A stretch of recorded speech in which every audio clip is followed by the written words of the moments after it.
let's look at the dollar index. First off, read this disclaimer carefully. Let's quickly look at some of the things happening here in the market. Here you have the economic signals. A bunch of interesting portfolios.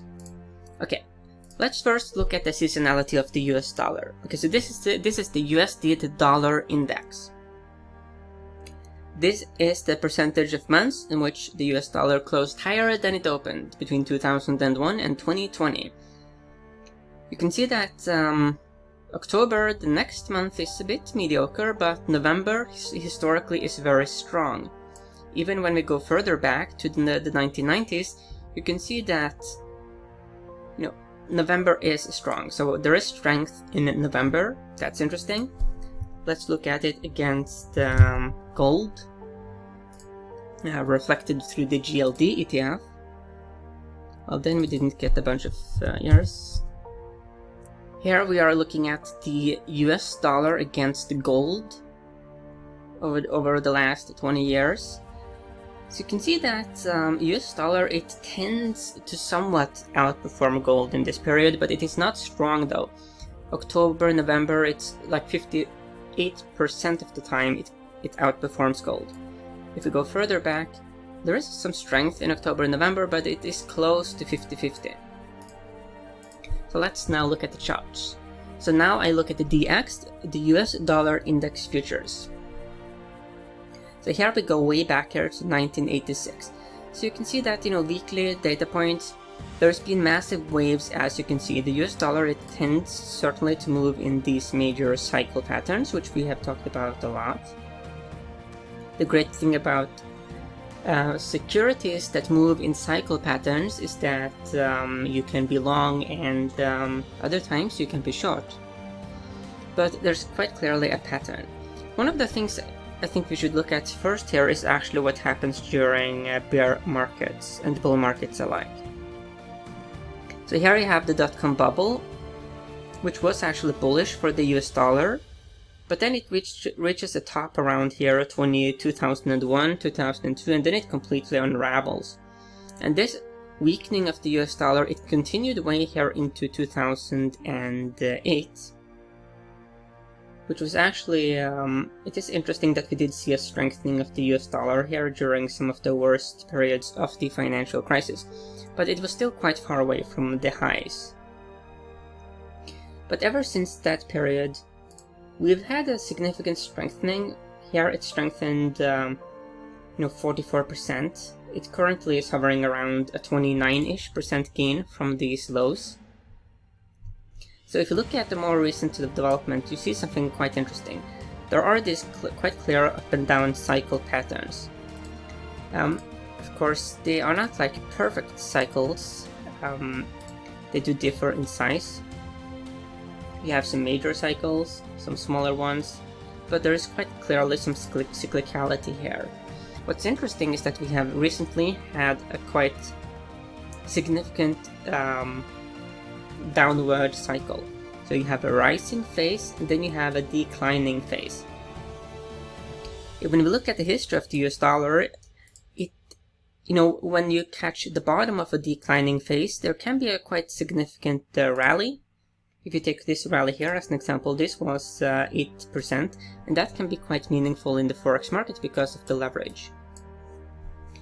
We are seeing some interesting things, okay? If you look at the RSI, if you look here at some previous oversold levels here on the weekly data points, there have been some good buying opportunities historically, even when we are just touching the oversold level.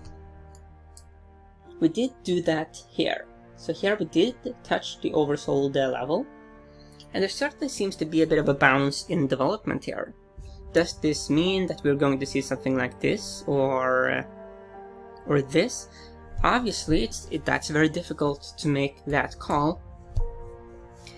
But historically, it's been an interesting risk-reward opportunity.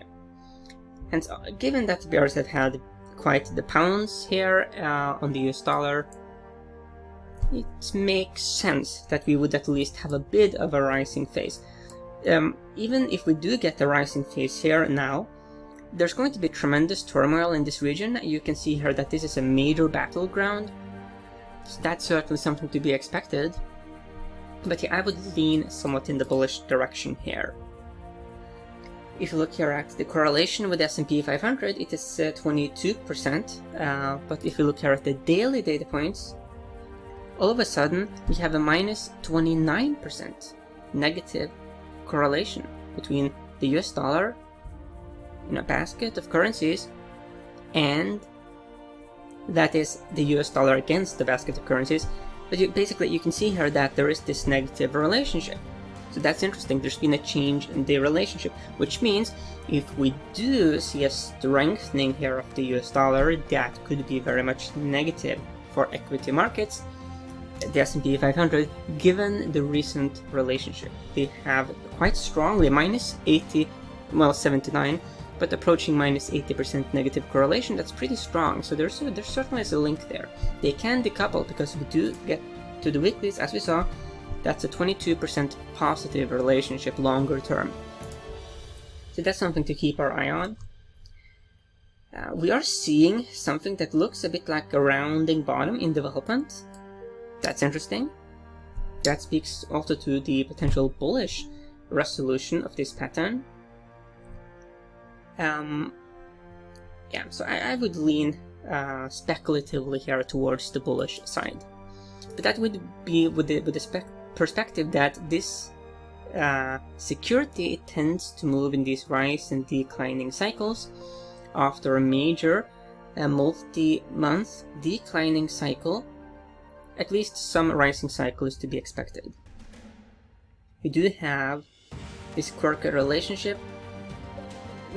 You can see that the highs here are on a quite similar level. So you do have a ceiling, then you have a floor. You could argue that this is the floor, or you could make the case that this is the floor. It really depends on how you draw these boxes.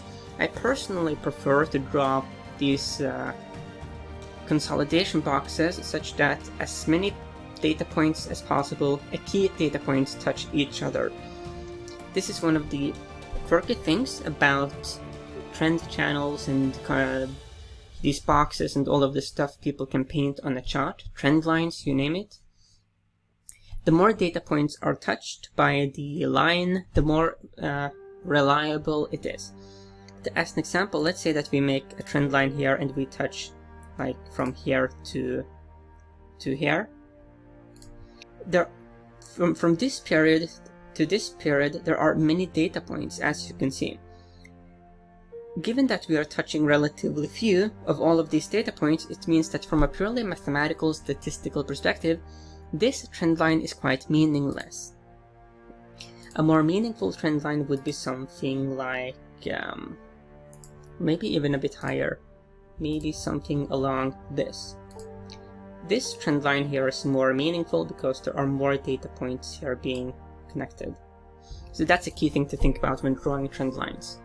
Think a bit like a statistician, because if you don't think statistically, then you end up making completely useless trend lines. Okay. Yeah, whatever you do, of course, don't fight the trend, and may the trend be with you.